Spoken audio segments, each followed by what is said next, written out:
CM24 live news पाहण्यासाठी like व subscribe करून बेल आयकॉन दाबा। CM24 लाईव्ह न्यूज मध्ये आपलं स्वागत आहे। पाहूया आजच्या काही ठळक घडामोडी।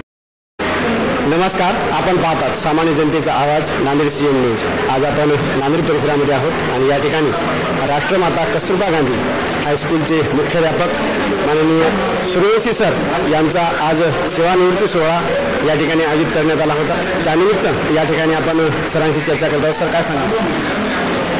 सर, 29 वर्षे 2 महिने सेवा प्रामाणिकपणे केली, त्याचा आनंद आम्हाला प्राप्त झालेला आहे। सगळे विद्यार्थी माझे 29 वर्षापासूनचे आज मला भेटले, खरोखरच आनंद झाला आणि सर्व मित्र मंडळी, पाहुणे मंडळी सर्व एवढा पाऊस असून देखील उपस्थित झाले, त्याचा मला आनंद आहे। या ठिकाणी सर बरेच शिक्षक असे असतात की ते आपले विद्यार्थी जे आहेत ते इतर शाळेत टाकतात आणि दुसऱ्या विद्यार्थ्यांना शिकवतात आणि असं मी ऐकलं की आपले जे दोन्ही मुली आहेत त्यांनी डॉक्टर झाल्या, तर त्याबद्दल काय सांगा? सर, आपण जर आपल्या मुली, आपले लेकरं आपल्या शाळेत जर टाकत नसेल तर मला असं वाटतं की आपलाच विश्वास आपल्यावर नाही, म्हणून मला माझा विश्वास सार्थ करून दाखवायचा होता आणि मी ते करून दाखवला। दोन्ही मुली शाळेत टाकल्याच एवढं तर झालंच, परंतु दोन्ही मुली डॉक्टर झाल्या, एक मुलगी सर्जन झाली, याचा मला आनंद आहे आणि हे सर्वांनी लक्षात घेतलं पाहिजे। आपण आपल्या याच्यावर विश्वास ठेवला पाहिजे असं मला वाटतं। मुख्याध्यापक म्हटल्यानंतर शाळेचे एक प्रकारचे वरिष्ठ असतात, सर्व शाळा त्यांच्या हाताखाली असते, तेव्हा शाळेत आपण केव्हाही आपण एखाद्या शिक्षक जर उशिरा त्यांना म्हणू शकता की आपण उशिरा का आलात, परंतु एखादा शिक्षक एखादा मुख्याध्यापकाला म्हणत नाही की तुम्ही उशिरा का आलात। परंतु तुमची कारकिर्दी अशी आहे असं मला समजलं की आपण कधीही सुट्टी नाही घेतली नाही आणि नेहमी शाळेच्या 15 मिनिट अर्धा घंटा अगोदर येऊन शाळेमध्ये बसत होतो। हे नेमकं आपण कसं ठेवा? सर, माणसानं ठरवलं ते होऊ शकते। मी तर आमच्या नोकरी करणाऱ्या लोकांचंही मी हे करतो आणि शिक्षकाला सांगत होतो की आकाशवाणीमधला माणूस कधीतरी लेट जातो का? बातम्या कधीतरी लेट लागतात का? 1 मिनिट लेट जात नाही, मग आपणच काय राहायचं? मला आकाशवाणी ऐकण्याचा, आकाशवाणीवरचे कार्यक्रम आवड आहे आणि मी खरं त्यांच्यापासून शिकलो की टाईमला किती महत्त्व ते लोक देतात। कधी असं होत नाही की आज कार्यक्रम ऑफ झाला, हे अपसेट आहे, असं होत नाही। मग तसं मी शाळेमध्ये प्रयोजन करतो। जे विद्यार्थी शिक्षक जरी वेळेवर गेला तर त्याचा पिरियड दुसऱ्याला देतो आणि एक दिलेला आहे आणि ते केलेलं आहे। दुसरा प्रश्न सर असा होता माझा की हे झाला आपल्या वैयक्तिक शाळेचा प्रश्न, परंतु आपण शाळेच्या व्यतिरिक्त या ठिकाणी आपण बरेच समाजकार्य सुद्धा करता, आपण मराठा सेवा संघाचे काम करता, तर हे कसं आपण ॲडजस्टमेंट करतो? सर, माणसाला जर आवड असली तर सवड मिळते असं म्हणतात आणि त्याप्रमाणे मी मराठा सेवा संघाचा बिनविरोध सिडकोमध्ये 12 वर्षे सचिव होतो। मला अध्यक्ष नांदेड जिल्ह्यापर्यंत ऑफर आली, पण इथलं माझं मत होतं की आपण जे काही घेतलं ते पूर्ण करण्यासाठी वेळ दिला पाहिजे। मी श्री शिक्षक व शिक्षकेतर कर्मचारी संस्था पतसंस्था नांदेडचा सचिव 6 वर्ष राहिलो, बिनविरोध तेही 2 कोटीचा व्यवहार आणि प्रामाणिकपणे केला आणि कुठेही विरोध झालेला नाही।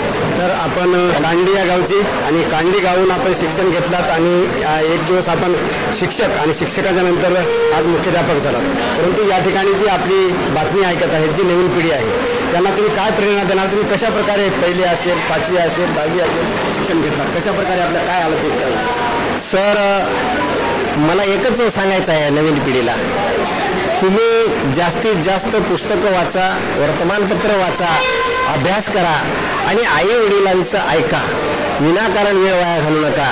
तुम्ही जे कराल, मी विद्यार्थ्यांना एक वाक्य नेहमी म्हणतो, nothing is impossible, everything is possible if you decide. जर तुम्ही ठरवलं होऊ शकता, फक्त सन्माननीय प्रमुख पाहुणे तसेच अभ्यास करा, सत्कारासाठी जमलेले सर्व शिक्षक वर्ग, फक्त तुमची जिद्द पाहिजे, एवढी मी नवीन पिढीला प्रेरणा देऊ शकतो। तर महत्त्वाचा आणि शेवटचा प्रश्न असा होता की आपण आपलं बालपण शिक्षण 1ली, 5वी, 10वी आणि आता जी तरुण पिढी आहे त्यांचं 1ली, 5वी, 10वी या शिक्षणामध्ये काय तुम्हाला फरक वाटतो? सर, आमच्या काळातला आणि या शिक्षणामध्ये पुष्कळ फरक आहे। या काळामधले शिक्षणाच्या सुविधा भरपूर झालेल्या आहेत। आज आम्हाला पुस्तकाशिवाय दुसरी कोणती सुविधा, आता लॅपटॉप आलेला आहे, यूट्यूब आलेला आहे, बऱ्याचशा या पद्धतीनं शिक्षक अनेक प्रकारचे ॲप शिक्षणासाठी उपलब्ध बाजारात आहेत आणि त्यामुळं ज्ञानाचे भांडार पुष्कळ मोठे झाले. आमच्या काळामध्ये न्यारं होतं. मी ज्या ठिकाणी शिकायला होतो मला खरं तर डॉक्टर व्हायचं होतं, पण तिथं सायन्सच नव्हतं. हातगाव या ठिकाणी 1986ला फक्त 12वीपर्यंत आर्ट शाळा होती आणि अशा अनेक अडचणी त्या काळामध्ये होत्या. आता काही नाही, आता सर्व काही सुविधा उपलब्ध आहेत, म्हणाल ते करू शकतात.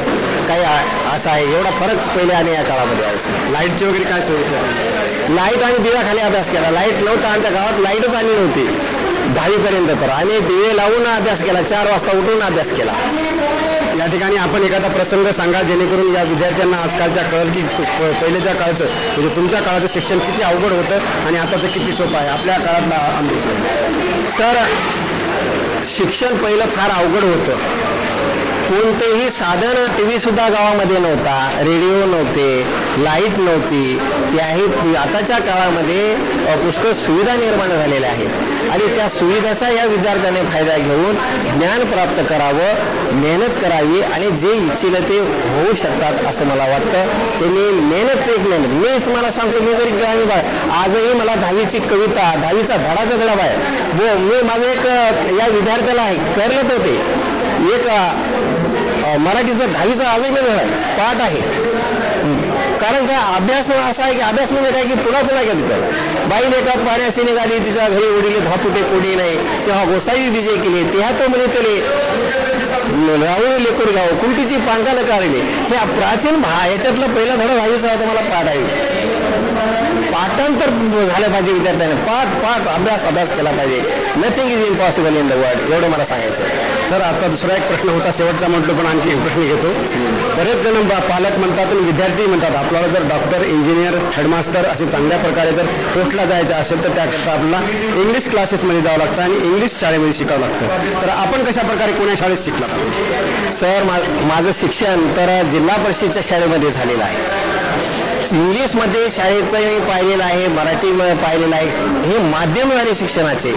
तुमच्याकडे जर सर्व तयारी असेल, तुम्ही कोण्याही शाळेत गेला तेवढं फरक पडणार नाही मराठी का याच्या, तर तुम्हाला गुरु चांगले मिळले पाहिजे, हे फार महत्त्वाचं आहे. मी नेहमी विद्यार्थ्यांना सांगतो, ऊस डोंगा तरी रसरवे डोंगा, काय भुलेली या वरली अंगा. संत चोखा महाराजाचा या अभंग आहे. जरी ऊस वाकडा असला तरी त्याचा रस मधुर असतो. तसं शाळा कशी आहे महत्त्वाचं, त्यातला रस कसा आहे. हे ट्युशन काय असं आहे, शाळा कोणती मिळेल हे नाही, काय शिकवतात त्या शाळेमध्ये, कसे शिक्षक आहेत हे पाहिजे. आणि मला एक सांगायचं आहे याच्यामध्ये, माझ्या गुरु लहानकर सरांनी मला इंग्लिशमध्ये घडवलं. हातगावला लहानकर सर होते आणि त्यांच्यामुळे माझं परिवर्तन झालं. तसं शिक्षकामुळे शिक्षक हा परिवर्तन करणारा हे आहे. शाळेमध्ये शिकवताना मॅथ आणि इंग्रजी विषय हा सर्वात अवघड असतो असं प्रत्येकजण म्हणतात. तर जेव्हा मी काल विद्यार्थ्यांशी चर्चा केली तेव्हा त्यांनी असं सांगितले की सर, एक अनेक चांगल्या प्रकारे आणि अनेक इंग्रजी प्रकार हा सोप्या पद्धतीने शिकवतात. तर तुम्ही काय असा विशेष प्रकार घेता की ते विद्यार्थ्यांना सोपा प्रकार आहे आणि तो आवडतो? सर, कसं आहे, एक कोणतीही गोष्ट गणित असो, इंग्रजी असो, मी नेहमी म्हणत असो, टीचिंग इज अन आर्ट. शिकवणे एक कला आहे. एखादं एक्झाम्पल तुम्हाला द्यायचं असेल, वर्तुळ मुलाला कळत नाही गणिताचं, तर वर्तुळ कसं सांगायचं, भाकरीचा आकार सांगितला त्याला, त्या मुलाला माहीत आहे. भाकर कशी असते गोल, मग त्यालाच वर्तुळ म्हणायचं. पोळी कशी असते, गोल असते. तवा कसा असते, गोल असते. हे वर्तुळ आहे. इंग्लिशमध्ये जर सांगायचं असेल तर SVO म्हणजे सब्जेक्ट फॉर हे, त्याला ते कळत नाही. 1 2 येतात का तुला? हो. 1 2 3 3 2 येतात. चंद व्हायचं एक सूत्रच करून टाकलं. ते मुलाला एकदम सोपं वाटू लागलं. तर अनेक टॅक्टर आहेत. Teaching is an art. शिकवणे एक कला आहे आणि ते कला कशी वापरतो कोण, त्या शिक्षकावर डिपेंड असते. कोरोना काळामध्ये बरेच जण घरी होते, कोरोना काळामध्ये बरेच जण गावाकडे गेले, कोरोना काळामध्ये बरेच जण परिस्थितीनुसार घरी राहिले, परंतु कोरोना काळामध्ये आपण एक व्याकरणाचं पुस्तक काढलं किंवा व्याकरण सोपं करून दिलं असं विद्यार्थी म्हणत होते. याबद्दल काय सांगणार? सर, खरं तर हे विद्यार्थ्याची, माझ्या मुलाची प्रेरणा आहे की तुम्ही एवढं तुमच्याकडे, त्यांनी म्हणायचे तुमच्याकडे प्रगल्भ अशा प्रकारचं इंग्लिशचं ज्ञान आहे. सर, तुमच्यापेक्षा कितीतरी काहीच येत नाही. आणि इंग्लिश मिडियमला आमचा मुलगा होता, तर मी त्याला शिकवत होतो. ते म्हणजे तुम्ही पुस्तक काय काढत नाही, आणि मला त्यातून प्रेरणा मिळाली, आयडिया मिळाली आणि मी त्याचा यूज केला आणि ते पुस्तक इतकं सुंदर लिहिलं. आजही मला प्रतिक्रिया येतात. आज पाटील सर मिळायचे मुख्याध्यापक त्यांच्या शाळेवर सर्व विद्यार्थी माझ्या पुस्तकात शिवाय काहीच येत नाही असं म्हणाले आणि येत नाही एवढा कॉन्फिडन्स निर्माण झाला. आणि सोपं पुस्तक, ट्युशन 10,000 20,000ची गरज नाही. एक पुस्तक जर वाचलं त्याने तरी ते चांगल्या प्रकारे पास होऊ शकतात. यावर्षी 97% इंग्रजीमध्ये माझ्या शाळेतल्या मुलीने वाघमारे नावाच्या मार्क घेतलेले आहेत इंग्लिशमध्ये आणि माझा 100% निकाल इंग्लिशचा यावर्षीचा नव्हे, बरेच वेळेस लागलेला आहे. यावर्षी तर लागला शेवटचा, हे मला आनंद आहे. या ठिकाणी सर आज 2 दिवसापासून पाऊस आहे आणि तरी पण या ठिकाणी आज आपल्या जे सेवानिवृत्ती कार्यक्रम आहे या ठिकाणी शेकडो मित्र, गावाकडली माणसं, त्यानंतर आपला परिवार आणि मित्र परिवार, शिक्षक लोक या ठिकाणी उपस्थित होते. हे यात प्रेम आपल्याला दिसतच आहे की आपल्यावर सर्वजण किती प्रेम करतात. तर सर्वांना आपण काय सांगणार? सर खरंच मी धन्य स्वतःला समजतो की एवढा पाऊस असताना देखील एका फोनवर इथले तर मित्रमंडळी आलीच, परंतु पुणे, यवतमाळच्या पुसद, जालना आणि मुंबई या ठिकाणून प्रेमापोटी लोक आले. याच्यापेक्षा मला काय धन्यता मानवती मलाच कळण्याशा झाली. मी जीवनामध्ये हेच कमावलेलं आहे, माणसंच कमावली आहे. एका फोनवर गावातले लोक, पाणी ओढ्याला पाणी आहे, मला फोन आला, म्हणलं तुम्ही घरी थांबा, काही गरज नाही. तरीही म्हणले नाही आम्हाला तुम्हाला भेटायला यायचं आणि ते गाडी करून या ठिकाणी माझ्या प्रेमापोटी, त्यांच्या प्रेमापोटी इथं आले आणि त्यांच्या सर्वांचे मी धन्यवाद मानतो. तुमचे तुम्ही 2 दिवसापासून कुठल्याही प्रकारची अपेक्षा न करता माझ्यासाठी तुम्ही 2 दिवसापासून माझी आता बाईट चांगल्या प्रकारे घेतली, मुलाखत घेतली, लाईव्ह सर्वांना दाखवलं. तुमचेही मी आभार व्यक्त करतो. गायकवाड साहेब धन्यवाद तुमचे पण. पुष्कळ तुम्ही आम्हाला वेळ दिला. सर्वात महत्त्वाचं म्हणजे माझे आई वडील, त्याच्याच व्यतिरिक्त माझे दोन्ही भाऊ यांचा फार मोठा माझ्या शिक्षणामध्ये वाटा आहे. कारण ग्रामीण भागामध्ये माझं गाव असं खेड्यातलं आहे की ते काळच परिस्थितीच अशी होती की गावामध्ये, आता माझ्या चुलत भावानेच सांगितलं तुम्हाला की सर्वात मी पहिला 10वी पहिला, सगळा पहिला, गावामध्ये सगळं गावच अडाणी होतं, शेजारी अडाणी, पाठीमागचे पुढचे. अशा परिस्थितीमधून आमच्या आईवडिलांची प्रेरणा होती. खरं तर माझ्या आईची फार प्रेरणा आहे. माझ्या आईने मला कुठेही कमी पडू दिलं नाही. भावाने सुद्धा, माझ्या भावासारखे भाऊ कुठेही आमच्या आतापर्यंत एका अक्षराने आईने नाही, बाबाने नाही आणि भावाने आम्हाला झुकवलं नाही, मी त्याला नाही. आम्ही एकत्रच आहोत, आणखी नाही. या ठिकाणी आपण आभार मानतो. या ठिकाणी आपण राष्ट्रमाता कस्तुरबा गांधीचे मुख्याध्यापक सूर्यवंशी सर यांच्याशी आपण त्यांच्या सेवानिवृत्ती या कार्यक्रमाविषयी आपण या ठिकाणी त्यांच्याशी संपर्क साधला, त्यांच्याशी आपण संवाद साधला.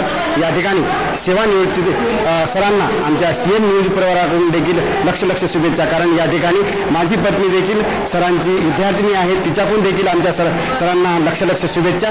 या ठिकाणी CM न्यूजसाठी संजय कुमारजी गायकवाड. कुमार गायकवाड आपलंही धन्यवाद. आपण वेळातला वेळ काढून आणि प्रेमापोटी आमचं हे सर्व मुलाखत घेतला. धन्यवाद.